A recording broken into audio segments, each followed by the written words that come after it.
From the CISO series, it's Cybersecurity Headlines. These are the cybersecurity headlines for Tuesday, April 28th, 2026. I'm Sarah Lane. PhantomRPC flaw enables privilege escalation. A Kaspersky researcher disclosed an unpatched Windows vulnerability dubbed PhantomRPC that allows privilege escalation by exploiting how the OS's remote procedure call, or RPC, mechanism handles connections to inactive services. The flaw lets attackers with limited access spin up rogue RPC servers that impersonate legitimate services and capture high-privilege connections, potentially escalating to system-level control, with 5 exploit paths validated on recent Windows Server versions. Microsoft classified the issue as moderate severity due to required privileges and is not issuing a fix. So, monitoring RPC activity and restricting impersonation privileges is key to reduce risk. Checkmarx confirms GitHub data leak hit the dark web.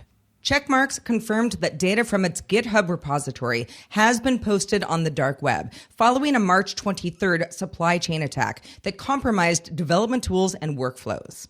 The breach involved tampered GitHub actions and VS Code extensions, distributing credential-stealing malware, with researchers linking subsequent leaks to groups like Lapsus and activity attributed to Team PCP.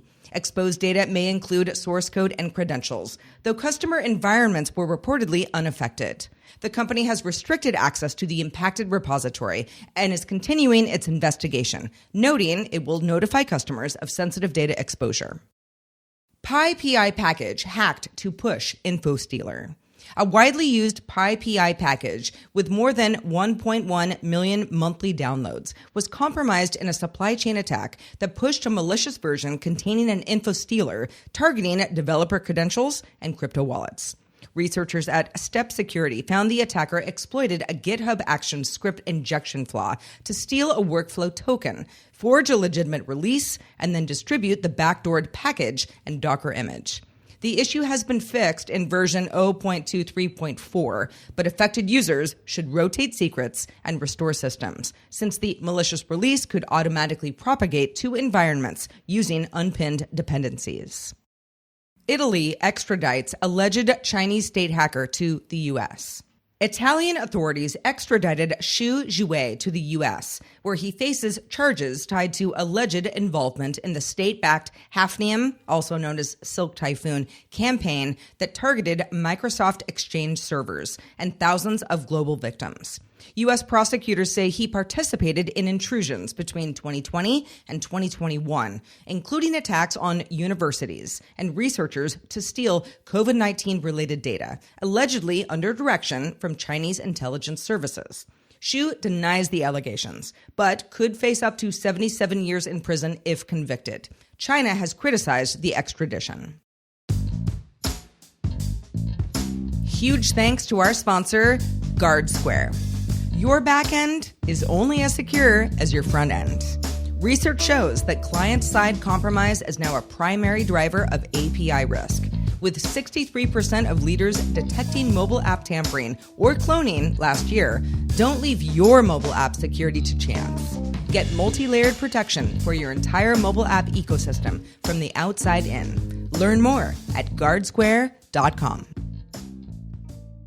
U.S. sanctions target Cambodian scams.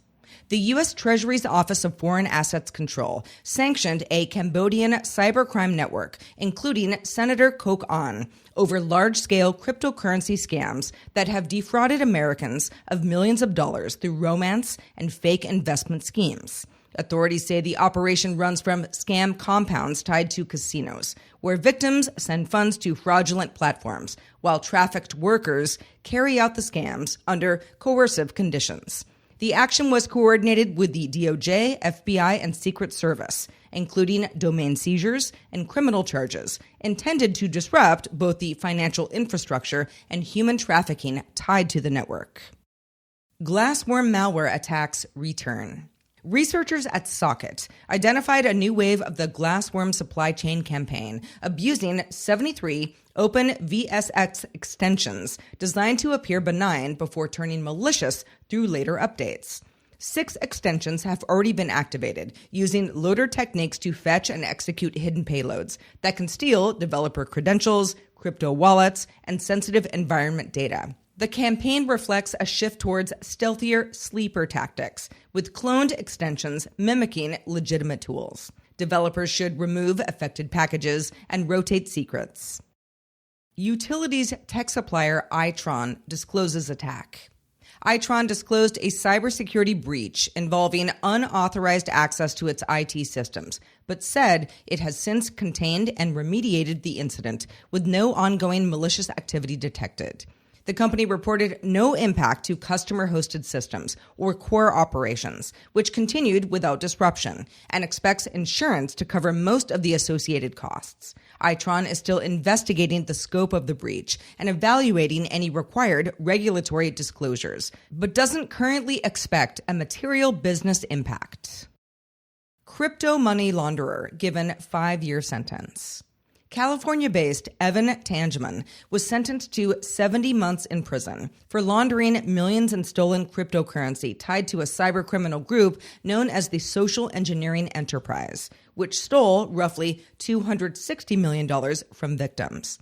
Prosecutors say the group used social engineering and physical tactics to target high-value crypto holders, while Tangeman helped convert stolen funds into cash and assets, including luxury homes used in operations. He also attempted to cover up the scheme after arrests and is one of 9 individuals to plead guilty in this case. The rush to not fall behind with the latest AI tooling is creating a vicious cycle. Is there any way to enable teams to use these new tools without abandoning security best practices? That's one of the segments we try to get answers for on the latest episode of the CISO Series podcast. Look for the episode, Step 1, Deploy New AI Tool. Step 2, Discover Security Flaws. Step 3, Repeat, wherever you get your podcasts. And if you have some thoughts on the news from today or about our show in general, be sure to reach out to us at feedback@cisoseries.com. We'd love to hear from you. I am Sarah Lane reporting for the CISO Series. You stay safe out there, Milky Way and beyond. Cybersecurity headlines are available every weekday. Head to cisoseries.com for the full stories behind the headlines.